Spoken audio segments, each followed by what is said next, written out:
I want to talk about love. It has been on my heart, and it is all about the mission of Your Unity. I use the word unity is embracing where you are about and the community around you. And so my point of departure is always stems from my faith. Whatever's going to happen, God's people are going to be all right. And I want us to pause and just reflect on that one thing, that word love. It's 4 letters, such a short word, but it means so much.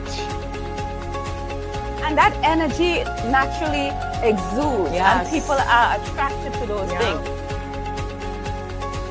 It's just another moment for creative thought, and I think that has to be put out there for people to understand. We can't control the whole world, but we can control ourselves. If each of us chooses love and unity in our own lives, the ripple effect can heal communities, cities, and nations. Welcome, everyone, to Our Unity, a show that wishes to spread a spirit of peace and love in the world, one conversation at a time. We want to encourage you to not judge a book by its cover. Let's not assume that we know anything about anybody. Let's allow them to share with us who they are. Let's allow them to tell us their story and their experiences. Let's see them for who they are by what they show us and not by what we assume from our perspective. It is so important that we allow people to tell us the truth of who they are instead of assuming from our own mind and our own thoughts and our own perspective exactly who they are and what they have to contribute to this world. I am LeShawn Walker, your host. I'd like to welcome you in. Please like, share, and follow. Let everyone know that we're on right now. I'm so serious. Tag a friend. Let them know that we're on. I hope that you guys are having a wonderful day. It's beautiful outside. I understand we're supposed to get some rain soon, so I hope that you guys are taking cover and preparing for what is to come. Well, you know, as we say here on Our Unity, it's just all about spreading that love and that unity and that peace to everyone who is watching out there. So I also hope that you're following us on Instagram and Facebook. And now I'm dibbling a little bit into TikTok. So I want you to start following me on TikTok as well. And you can also check me out on LinkedIn. You know, I've been sharing with you the past month that I've been on this journey, this healing journey, this journey that's supposed to comfort my soul. And it's called the Our Unity, a year in love, faith, and gratitude challenge. We are in the 2nd month, and right now we are walking in and by faith. So I want to ask you, how is your faith walk? Share with me. How have you been doing? What have you been experiencing? Are you enjoying believing and hoping in the things that you desire and knowing that God is actually going to bring it into fruition? I think I have a graphic for you about the Our Unity Love, Faith, and Gratitude Challenge. We are, as I mentioned, walking by faith. Last week, we were talking about faith over fear. I know it's hard sometimes, you know, we have all these things in our mind we're so worried about, we're so concerned about, we don't understand how it's ever going to come into fruition, the things that we hope for. We fear the things that are not yet to come, but it's important that we have faith that all things will work out for our good. This week, what we're tackling is faith over frustration.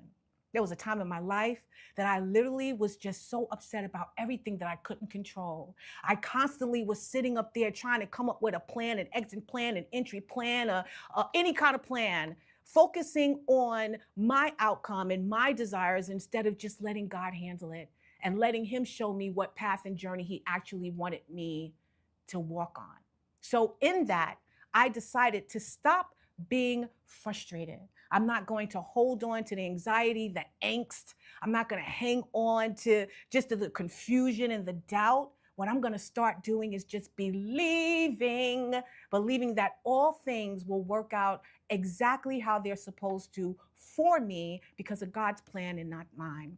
I'm tired of just being all wound up, me being drawn up the just craziness all the time just because I can't control my immediate situation.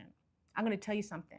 9 times out of 10, those things that we're so worried about, those things that we want to package up all neat and pretty, God has a better plan for you. And it's probably going to end up better than what you even thought or could imagine.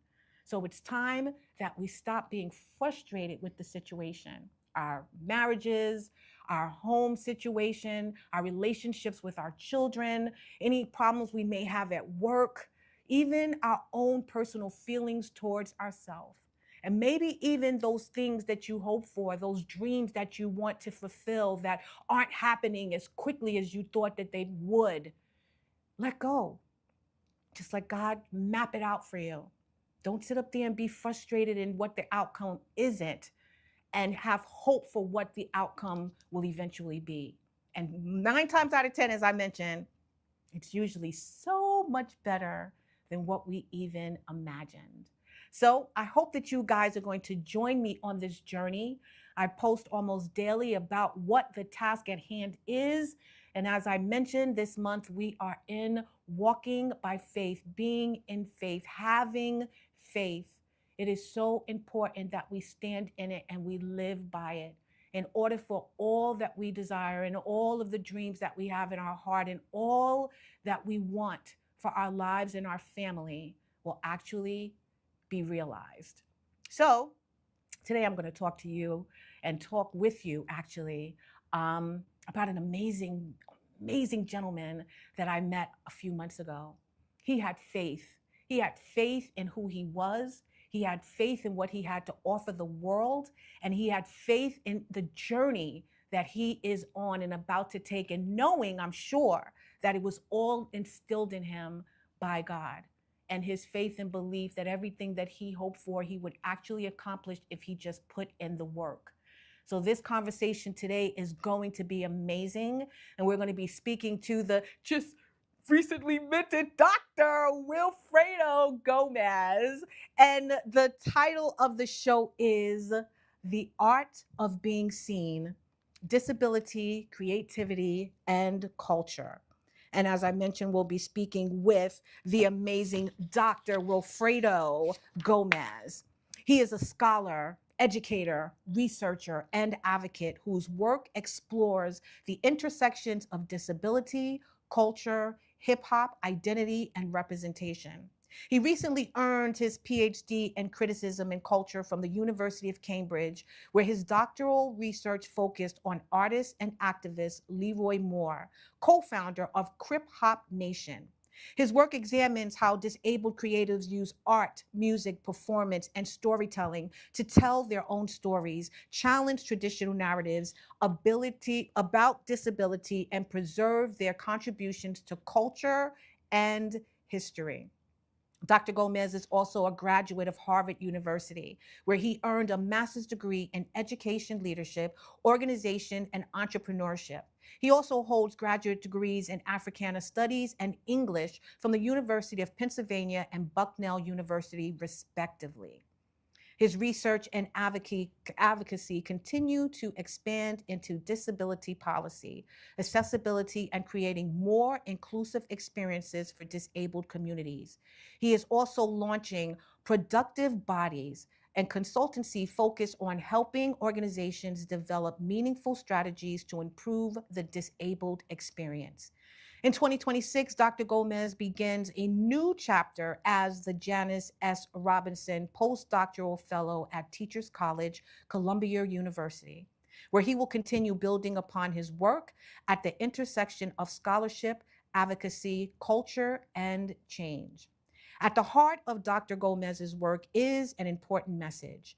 Disabled people should have the opportunity and power to tell their own stories, shape their own narratives, and be recognized for their contributions to our culture and our world. So please help me welcome the amazing, prestigious I'm so honored to have you, Dr. Wilfredo Gomez. Welcome. Thank you so much for having me. It's a pleasure to be here with you. And thank you so much for that more than gracious introduction. So thank you so much. Really appreciate that. Thank I you. always tell my guests because they're always like, oh my God, the bio was so amazing. This is all you. I think I need a hobby after Yes. listening to all that. Oh I clearly my- need to learn how to knit. Oh my God. Oh, you're so so- funny. You need to learn how to knit. No, I am just so honored to have you here and just such a prestigious career and just a journey that you've pathed out for yourself, that you've mapped out for yourself. Mhm. And I think that is important for everybody to know all the details on how you got there and you know the work that you've put in to create the man that you are today. So it is really amazing. And thank you you. so much for being here. Thank you. So as we mentioned, the title of the show is The Art of Being Seen, Disability, Creativity, and Culture.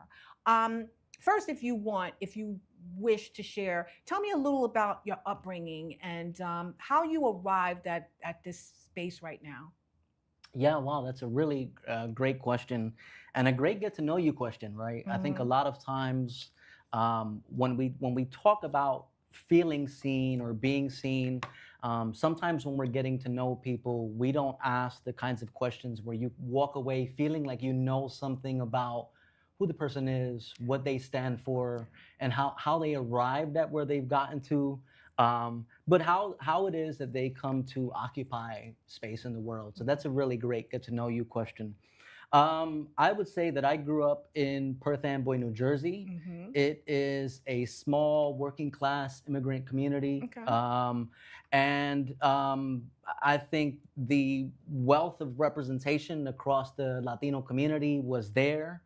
Certainly had a presence of African American folk as well. Mhm. And I think that was an incredibly rich experience, right? Mhm. I think it taught me a great deal about, even before I had access to the language and the tools, I Right. think it taught me a great deal about questions of race, of class, of language, of thinking about questions of citizenship and mixed status families and households, thinking about Black and brown folks sharing space within community, thinking about questions of diaspora, and fundamentally, I think thinking about questions of what it means to fundamentally think about what it is to be American, Yeah. right? And what it means to be sort of included in these communities, even as you sometimes belong to the world, but are not necessarily sort of included in the world in some ways. And Yes. so I think that there was so much that was rich about that experience that I took from that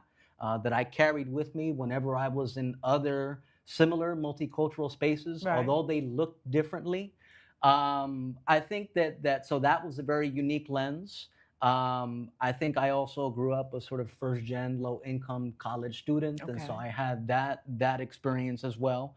But I think equally as profound was the experience of having attended summer camp with disabled folks Okay. growing up. And so even before I had the language of disability or thinking about disability justice or advocacy, I had this broad plethora of exposure to disabled folk across, excuse me, all these different intersections of identity. And so I think it's really thinking about questions that came from these observations, Right. Questions and conversations that arose amongst family, amongst community, amongst friends that I carried with me, that I Right. think later on, as I acquired more tools, as I acquired exposure to higher education, these were questions that I reflected upon, right? That informed some of the questions that I still continue to ask about how do we make community? How do we come to find ourselves in community? What does that mean? How does that change over the course of time? And what is how is it that comes to inform how we show up in community? Oh, that's amazing to me as you share that, how keenly aware of your surroundings you were at such a young age. Not too many kids are paying attention to those sort of things, you know what I mean, Mm. to the lens of community, through the lens of, you know, different nationalities. I mean, everyone just wants to go out, have fun, play, you know what I mean? Sure. Like, you're Yeah, not really absolutely. sitting there focused on the differences of others, and how others are being treated compared to you. And I really think that that is remarkable, that at that age you were so hyper focused on the things that was happening around you. Mhm. What did that teach you? You know, as now you're growing up and you're becoming this young man, and the things that you saw as a child, you know, being around, you know, as you said, in disabled, you know, spaces. Mhm. What did that teach you as you were growing up? Yeah, I would say that I think I think it's an incredibly profound thing to. I think even before I had the access to the language or this discourse of intersectionality, I remember having this conversation when I was very young with my father about thinking about questions of difference and how we Mm. show up in space. Yeah. And my father kind of shared these thoughts about difference and difference that is apparent, but also difference that you can't see, Right. right? And I think having to really acknowledge and fundamentally respect the humanity that people bring to the table. Yeah. So I think one of the fundamental things that I took away just from thinking about observation and Right. what it is to sort of see yourself or not see yourself Right. represented in the world is just to be able to find the thread of people's humanity, Yeah. right? And I think once you locate that, it's making an attempt at sort of meeting people where they they're are. at Yes. and not necessarily meeting the people that you want to come across in your mind, Yeah.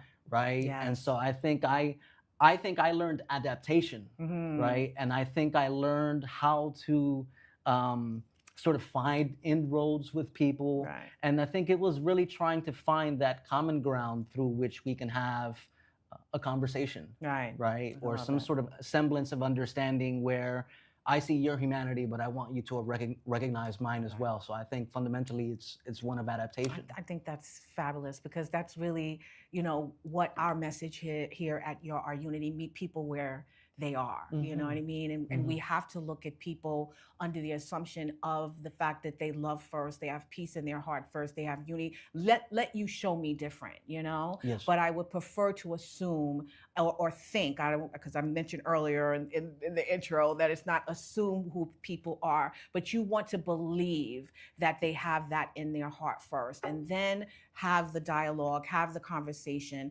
and then share with them what your experiences are and where you're coming from your side. So I Yes. think that's so important, Yes. that you kind of touched upon that. Were there any struggles growing up? Oh goodness, yes. I think for me, yeah. I mean, I think what I will say about those struggles is that I didn't have even as we are talking about these observations and thinking about adaptation, and having a certain understanding of myself as I moved in the world. I don't think I yet had a sense of critical consciousness, Mm. right? It wasn't just about understanding myself, but it was understanding myself in the wider context of the world in which I occupied and the worlds that I would come to occupy, right? And so there were just certain things that I was not aware of, or you don't know what you don't know, Right. right? Yeah. So there was a lot of misrecognition. Right. There was a lot of misreading. Right. I sort of understood that there was difference and that there was a way in which I was being interpreted and read and interpolated. And so I think it was coming to terms with some of the more explicit manifestations of how those differences Right. showed up, and really questioning but not quite always understanding why exclusion, right? Or Right. why decisions were made on my behalf, perhaps with the best of intentions by Right. adults, without ever really consulting me Right. and what I wanted as a child. And so I think it's really thinking about questions of inclusion and exclusion. Yeah. Yeah. Right. Right. Oh wow. That's interesting. So growing up and being in these disabled, environments and schools and things like that around certain people, we know, disability ranges physically and cognitively. So seeing this and understanding that the people that you were in contact with, that you were in spaces with, did you understand or have conversation even with them about what you were seeing or what you believed, even though you didn't really completely have the language yet, but were these discussions amongst your peers? Not so much. I wouldn't say so much amongst my peers, because I don't think that I didn't have access to the language yet to be able to share my story. Right. I think my mother, bless her, I think as a parent really tried to explain things to me in a way that I could always understand. And so I think in the sense of my own parent modeling what it is to sort of meet somebody where they're at, particularly when you're still sort of developing and being nurtured and growing as a person. I would say my mother's probably the person that I most frequently had those conversations with. And then I think probably the biggest sort of facets of growth, which I think came during my collegiate years and growing into young adulthood, I think that's when I began to have a better understanding of how to not only just have words to sort of put to this story, but also having I think, humility in some ways to be vulnerable, right? And to share that with other people. And I think once I came to that kind of consciousness, then I was able to communicate that with my peers and have some of these conversations and have them push back on me as well, because I'm sure that there are assumptions that I'm making and misreadings. I'm flawed myself, right? We all are. And there's work to be done, and I say that for myself as well. So I think that came a little later. Those conversations came a little later, but the earliest foundations were really, I think, with my mother. Did you ever feel different? Absolutely. And empowered by that difference? There were certainly moments, right? Okay. So I grew up, physical therapy is one thing that I did as a child. And so I wore leg braces growing up. And I wore leg braces up until going into my teenage years, late into my teenage years.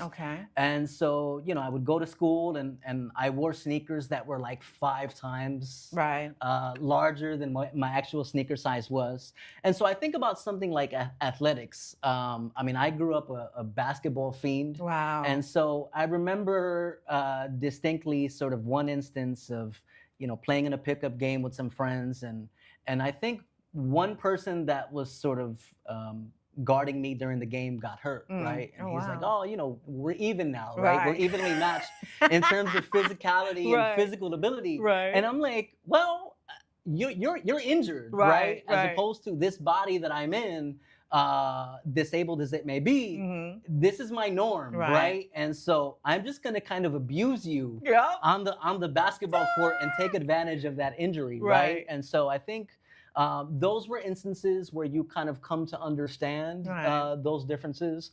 But I think, there are also sort of day-to-day experiences where you get reminded by folks that you're different, right? Whether you get mocked by people on the street, whether you get stopped by people in the street. I mean, it literally just happened like 10 minutes before I got here, where I was stopped by someone in the street and they were like, "Hey, XYZ," and I was like, "I'm okay, thank you." Like I'm just gonna continue walking on my desk. So I think that understanding of difference, whether it's through the stare or whether it's commentary or whether it's assumptions that people make of, it's always been there. I think it was there as a child. It continues to be there as an adult, and I don't think it's going anywhere. Well, I'm going to tell you something. I'm pleased with the compassion in that, even though it was necessary.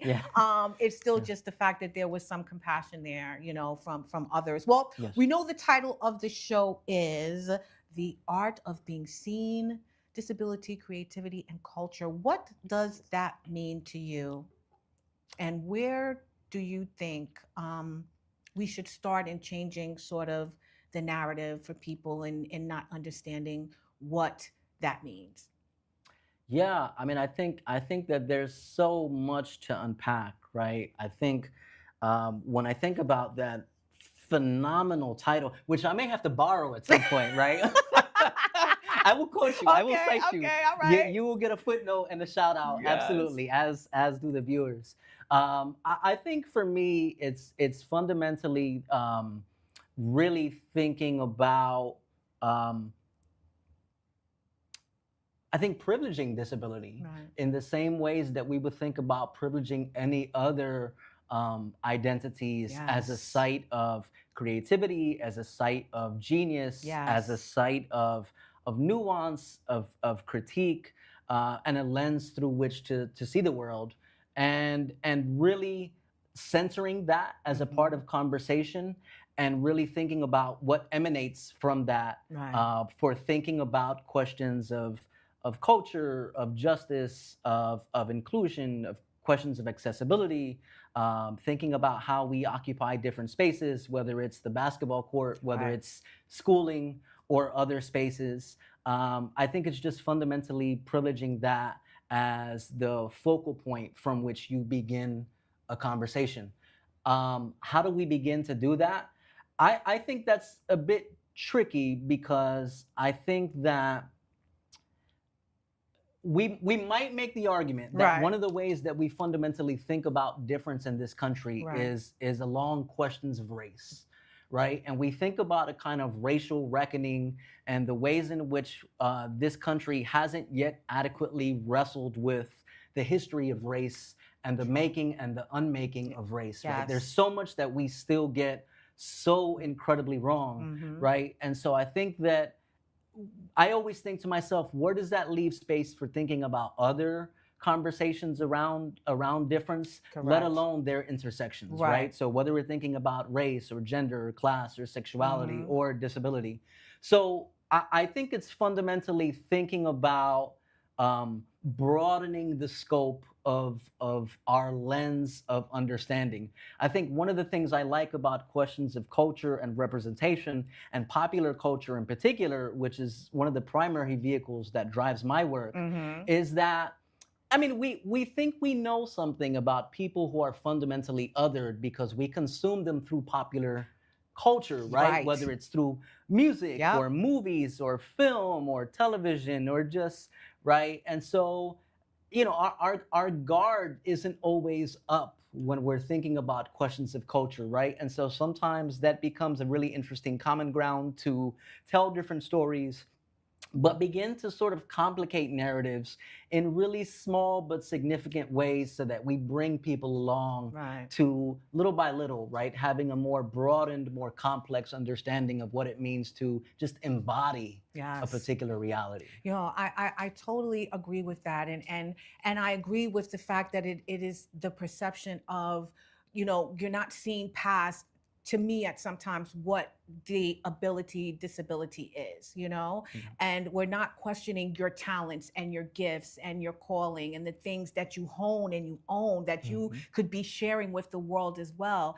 And I really think it's all about the ownership of your narrative, you know what I Mhm. mean? Mhm. And how we're able to relay that to others who may see us and not be able to see anything past the physical, you Right. know? Right, So absolutely. tell me, what are the biggest misconceptions to you on, or assumptions about disability that you believe we need to unlearn? And how can we talk about disability in a way that centers the person rather than the, quote unquote limitations? Yeah, absolutely. I think it is. I think we. So I think the. So I think the universal signifier through which we come to understand disability in some ways is the wheelchair, right? We Yeah. think about uh, yeah, handicap accessible Right. parking as being one of the primary lenses through which we understand disability, but I think it's dispelling all of the things that sort of consciously and unconsciously come with that we can sort of take a step back and confront, right? And so I will say that sometimes, again, just like the person that I encountered 10 minutes before getting here, right? Mm-hmm. It's like, yes, um, some of us do have the capacity to walk. Yes, some of us do speak, right? Yes. Are high functioning, Yeah. do live independent lives, are educated, have Yes. had access to schooling. Now some of us don't have access to those things, right? And so there's a gamut and there's a sensitivity that I want to be able to have with regards to folks who are more perhaps severely disabled, right? But I think it's really thinking about those surface things, but also thinking significantly about other facets of life, right? So it's interests, it's desires, it's needs, right? And so just like we might think about access to education, let's also think about access to faith, access to love, access to community, right? And what that might look like for disabled folk. And to really meet them where they're at, right? And to sort of privilege that as an experience that we just wouldn't question in the same ways that we wouldn't question any other abled person who tells their stories, right? And so I think you start there, right? I think you just start with deep listening, and a certain kind of empathy, and just privileging that experience for merely what is. Yeah, I think I was honest enough to share with you, you know, really after digging into this conversation today and you know, reading your research and your bio, that I've never questioned it as either growing up and even as an adult. Like, I know that we all, you know, have a sense of a calling for our lives. You know, I really do. I believe that we all have innate gifts that we need to share with the world, but I've never looked at it, you know, for like a disabled person, you know, that they're not that they don't desire it or that they want to express it or they want to pursue it, like you becoming a doctor and you know, other disabled people out there that want to pursue their dreams. I never looked at that as a conversation, but it is really a conversation. Like, we shouldn't always just be worried about how we're going to accommodate their disability. We should be worried about also how we're going to accommodate their dreams and their desires and their minds and their spirits, you know? So I find it, you know, very interesting that you say that, you know, it's so much deeper than that. You want to understand how to love. You want to understand how to be in a relationship. You want to understand who you are as a person, as a being, spiritually, you know, emotionally and mentally. And these are sometimes questions that, you know, we overlook, you know, because we're always just so focused on what we see and not what's inside. So I think it's so important that we change that thought, because I'm sure there's a couple of you out there that have also experienced that. And it's not a bad thing, you know, it's just something that you have to realize, you know? So, all right, your work sits at this fascinating intersection of disability, hip hop culture, identity, and performance. Now, what drew you to this area? And tell me, you know, what have you discovered that you wish more people understood about disability in the culture? Yeah, I would say that I probably caught the bug a little bit in high school. I had a really phenomenal set of teachers in high school. Shout out to Mr. Feldman. I don't know if Mr. Feldman will see this. He will. But certainly, you know, took a group of students and exposed them to a world of ideas that very much existed beyond the scope of our school and our community. And in one of those instances, fast forward in the story, I was able to get my hands on a set of VHS cassette tapes. I'm a little old, y'all. So for people who are like, what, VHS tapes? But through, essentially, I was gifted a book, the Cornell West Reader, and ended up meeting someone one day who said to me, hey, if you like Cornell West, mind you, I had never met this person. Said, hey, I have a gift for you, and they gifted me a set of VHS cassette tapes. And what that ended up being was all these recordings. I don't know if they still do it, but at the time, C-SPAN would hold these sort of symposiums on the state of Black America. Right? And it was the first time that I had seen someone like Michael Eric Dyson, right, Reverend Dr. Michael Eric Dyson, sort of do his spiel and do his thing. And I was just like, wow, who is this guy, right? And how do we go from like Tupac to Shakespeare to Heidegger and Foucault and current events and politics and culture? And I was like, wow, who is this person? And how did they come to do this and things of that sort? And a few years later, I actually ended up meeting Dr. Dyson and getting a chance to study with him. And it had not really dawned on me until I had seen him and several other people in the classroom space that there were people who did this for a living. Right. That they taught classes on hip hop, they studied hip hop culture and all the wonderful things that came from it, and that they got paid to do this stuff for a living, right? Wow. And I was like, this is like the coolest thing ever, right? How do I sign up? How do I sort of dip my toe in the water? And so those were probably some of the earliest moments where I began to sort of write about these issues. I think obviously going to graduate school gave me an opportunity to fly solo and sort of tackle some of my own projects. But I began to sort of explore in those moments what I wanted my public voice to be like. Right. And I think some years later, when I was introduced more concretely to performance studies, it presented a really unique window to think about questions of disability. And so it was just sort of finding this synthesis between these different interests. I love that. And how to sort of find an excuse to tackle these questions. Right. And and clearly it resonated, you know, with Absolutely. the person that you are, and being, like you said, being so, you know, hyper focused as a child on your environment, on your upbringing, on the different people around you, and being part of the hip hop culture, the Black experience, and the diaspora and all. So I love that. I love that you found something that you honestly, you sound so passionate about, you know? You really, really do. I think it's amazing. Thank you. Well, Thank I you. understand that you did your doctoral research on an activist named Leroy Moore. For those of us that do not know who he is, he's the co-founder of Crip Hop Nation. Tell us a little about him and what is Crip Hop Nation? Sure. So Leroy Moore is an author, an activist, a poet, a budding academic himself.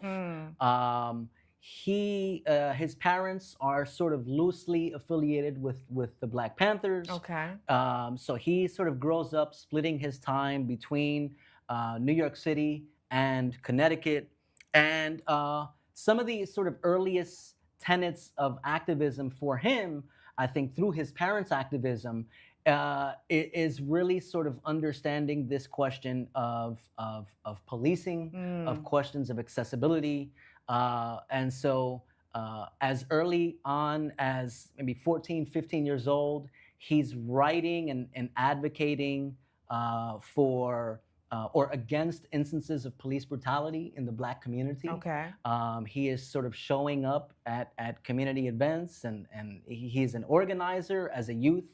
And he really lives this sort of remarkable life. He's a Paralympic athlete, right? And I think as he gets older, that materializes in a different evolution of that kind of politics. And so he comes to found various nonprofit organizations. He is a radio host. He is a published poet. He continues to do activism. He facilitates collaborations and partnership with other marginalized communities. And he is just a phenomenal, seminal figure in, I think, disability culture and history.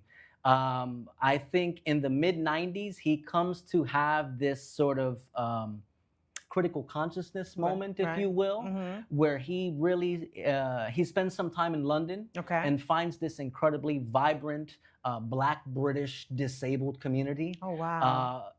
Who is also deeply immersed in the arts. And he comes back to the US with a renewed sense of purpose around organizing, activism, thinking about sort of pouring into disabled communities of color. and doing that work on the ground. But I think getting older and understanding that with the limitations of being disabled, because he himself is a disabled African American. I, for the record, did not say that I'm a disabled Puerto Rican with cerebral palsy. So important context for the viewers. But I think his art becomes the primary vehicle through which he facilitates that activism, and he uses different mediums as a way to disseminate information, right? And so it's about self-fashioning and thinking about personal politics and storytelling, but it's also bringing attention to bear on different sites of possibility for thinking about activism. So whether we're talking about the effects of gentrification or the inadequacies of Social Security, or if we're thinking about housing, if we're thinking about instances of police brutality, or if we're thinking about questions of sexuality, gender, and agency around love and partnership, that these are all themes present in his work. And that materializes in everything as diverse as poetry, graphic novels, works of creative nonfiction, right? And really morphing that sort of politics and that storytelling so that it shifts from a fundamental audience from adults to empowering young Black and brown people, right? And so more recently, he decided to take the PhD plunge and is currently a PhD candidate in linguistic anthropology at UCLA. Oh, I love that. And in the early to mid 2000s, he organized, along with two other people, Rob Denoy's Temple, who has a couple of years has since passed, rest in peace, Rob Denoy's Temple, and Keith Jones. And it's essentially an international collective of disabled creatives and artists the globe over, who are b-boys, DJs, performers, poets, theater folk, who really use disability as a fundamental launching pad to be able to think about advocacy, building bridges and inroads with other communities of difference, thinking about interventions in the public space, in an attempt to both educate and empower people. I love that. I love that, because what you're doing is you're putting eyes on that community and the things that they actually need and the things that they're involved in and what they also care about. And those things can often go overlooked. And I think it is so important that we are allowing them to become part of the conversation as well, the disabled community, you know, and allow them to share their stories, to share their perspective, to share even their ideas on how they can make sort of the changes that is needed, you know, in society in order not only for themselves to thrive, but for others as well. So tell me, how important is it, do you think it is for disabled creatives to tell their stories and to let their voices be heard? Yeah, I mean, I think it's of critical importance, right? I think fundamentally, just thinking about it from the perspective of, I think the more minority groups you belong to or subscribe to, the less likely it is that you are at the epicenter of conversation, right? And thinking about politics or culture or history. And so the importance is disrupting, if there is a norm, if we can say that there's a normative identity that is the default from which we have these conversations in America. I think the importance of these disabled stories is that it disrupts and recenters that experience from a different perspective, right? And I think that I think the important thing that we take from that kind of storytelling, as I reflect on your previous question, which I don't really think I answered adequately, is that I think that there are a number of people who are very, very actively engaged in these conversations, and they're using a plethora of mediums from the analog to the digital, right? So there are people who are still engaging traditional print media to tell these stories, but then there are folks like Leroy Moore who are on YouTube, who are on IG, who are on TikTok, who are on Facebook, who are on YouTube, and are using these platforms to further engage and broaden the scope of who their audience is, right? And who they could potentially have access to, right? So I think fundamentally it's every medium that you could think of is being mobilized,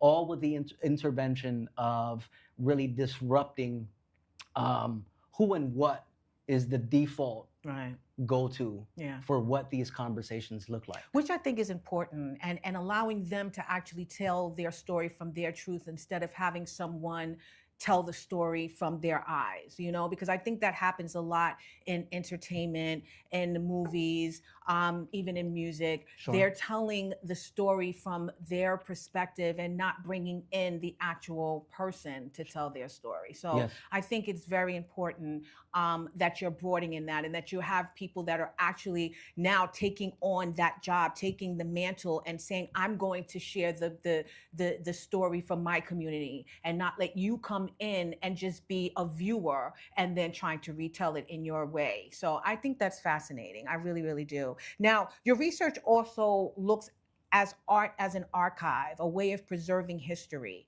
What contributions have disabled creatives made to our culture that may have been overlooked, in your opinion? Yeah, wow, that's a really great question, because I think that question really makes me think about sort of more sort of mainstream known histories and some of the really phenomenal work that is made perhaps more relegated to the underground, right? And so I think that there's a phenomenal, there's a lot of phenomenal work being done, I would say, in the underground, right? And so I think that there's a particular kind of, if I can use the metaphor of digging through the crates, right? Of thinking about vinyl and thinking about a DJ, there's an invitation to invite folks to do the kind of critical work of seeking out these histories, right?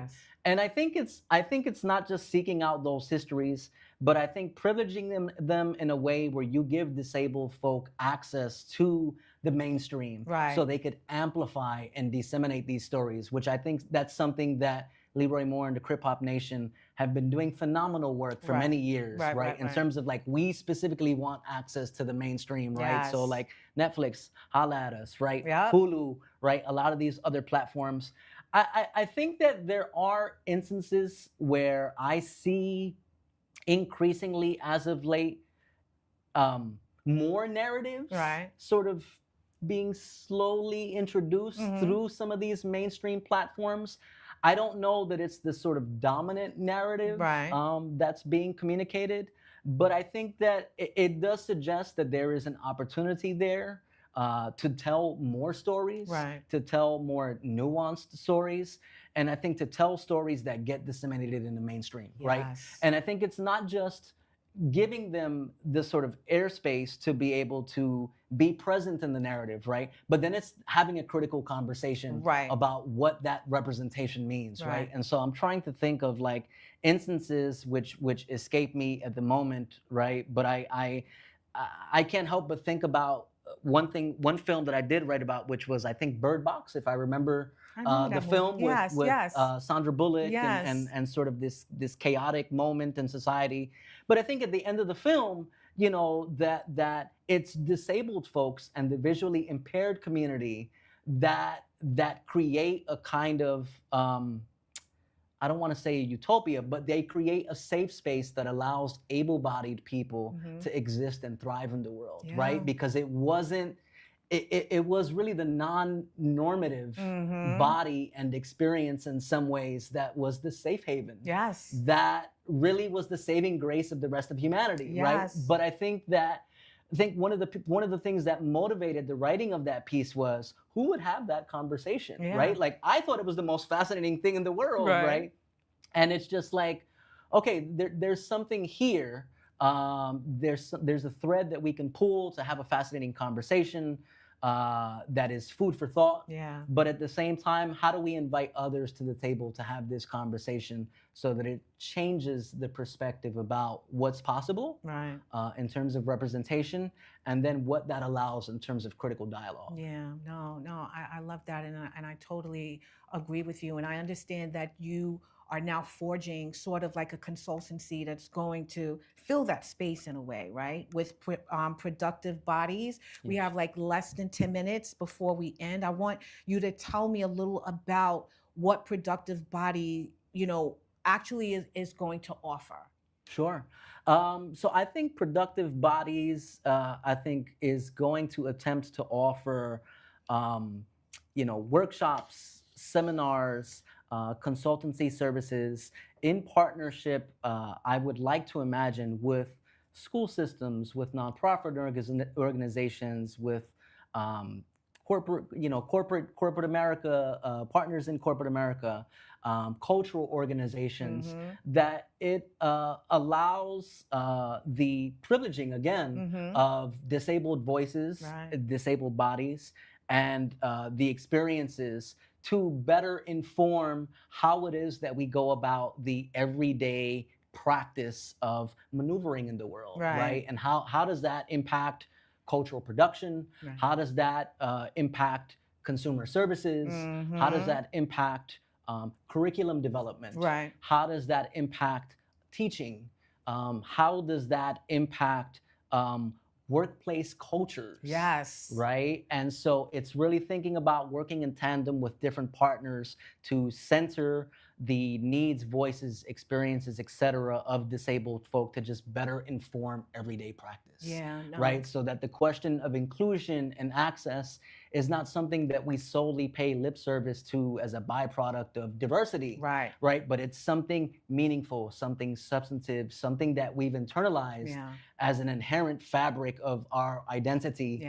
Right? So that we not only sort of do better internally, but we also want to do better externally and public facing as well. I love that, because it is the word inclusion has to mean more. It can't just be so broad, you know what I mean? And it has to mean that you're including everyone at the level, like you said, meet them where they are, open up that door for them to be able to utilize all of the resources that we have in every aspect of corporate America and entertainment and the real world and everything that you guys desire as a disabled community, and be able to actually have the same privileges as an abled person would have. I think that is so important. Thank you so much for that. Okay, so I want to ask you kind of like, not the last question, but it's kind of almost going to be the last question. Now, as we close, by bringing us back to humanity, which you mentioned at the beginning of this discussion, if someone watching today walks away remembering one thing from this conversation about disability, creativity, and how we see one another, what do you hope they carry with them? And what can each of us do to help create a world where people are not simply included, but truly seen? I would say one of the primary takeaways, I think, from today, besides, boy, this guy talks a lot and needs to learn how to use a period and a comma every once in a while. No, it was amazing. I didn't even have to ask half of my questions because you literally was hitting every point. But go ahead. I would say one of the takeaways is that I think myself individually, but also thinking about the relationship to the broader disabled community, is that we are three-dimensional, right? I think that we have aspirations, goals, objectives, things that we'd like to achieve, but that we are also flawed, we're vulnerable, we're still in process, we're still in the process of being and becoming, right? And that I am solely one manifestation and one narrative. There's so many other stories that need to be told, and so many folks who should be here sitting right next to you, right? I am solely one person, and it's not the be-all end-all story, right? So whereas let's say I represent one narrative of being a disabled person of color, Leroy Moore represents a different experience of being a disabled person of color, right? And so that's one takeaway. I think that I want to say that I want to sort of challenge the audience to think about the everyday experiences and interactions and the assumptions that we might make about disabled folks, even when we consciously or subconsciously cross paths with them and we don't even recognize, right? Like disabled folks are everywhere. Yes. Right? If we open up our eyes, right? Like one of my friends said to me recently, you know, when you start to think about sort of like women experiencing pregnancy, you start seeing pregnant women everywhere, right? And I think the same is true of disabled folk, right? And I think that I think it's encountering that with a semblance of empathy, with a semblance of love, with a semblance of community, but also giving people the benefit of the doubt to sort of say, you know, those people in their being are too experiencing and navigating the world. What does that mean to me? Even if I don't interact with those folks, what does that mean to me? But if you have a sort of interaction, you know, it's something like 1 in every 4 Americans, right, is disabled, right? So there's a great likelihood that your sibling, your parent, your uncle, your aunt, your partner, husband, wife, etc., you have some contact in your life, everyone does, with someone who belongs to the disabled community. And so are you valuing those people for the beauty, the complexity, the love, the plethora of who they are as a three-dimensional human being? And do you know how to sort of engage them on their own terms? And does that better inform how you move in the world? Right? And so I think it's just putting that into practice, because it's such a large community that it's hard to overlook, right? And so the challenge is to start making that part and parcel of your everyday interactions of how you come to understand and interact with the world. I love it, because basically what I'm hearing is you just want to be treated just like anyone else. You know what I mean? You honestly just want to be seen and respected and honored just like anyone else, because we all desire the same things, you know, no matter what our abilities or disabilities are. So I appreciate that. Thank you so very much for being here, my amazing friend, Dr. Wilfredo Gomez. You guys can reach him on Instagram. It is half will, half wonderful. I love that, actually. That's an amazing tag. I love it. Thank you so much for being here. I so truly appreciate you and the conversation that we had. It is so important and so needed. And I hope that it has helped someone out there realize, you know, what they probably didn't understand or didn't even think about, and now actually give it some thought, you know, when it comes to the disabled community. All right, we're gonna get real quick to the Dare to Be You. And it is, dare to see beyond the label. Dare to listen to voices different from your own. Dare to make room for every story, every talent, and every expression. And dare to see the person before the disability. Because true inclusion isn't just being present, it's being seen, heard, valued, and respected. Dare to be you and give others the space to be fully them. And that's exactly, in a nutshell, what our amazing guest, the Dr. Wilfredo Gomez, has shared with us today. I want you to just treat everyone with kindness. No matter what you perceive, think, or believe, you treat everyone with kindness and give them the love and the respect and the guidance that they all deserve.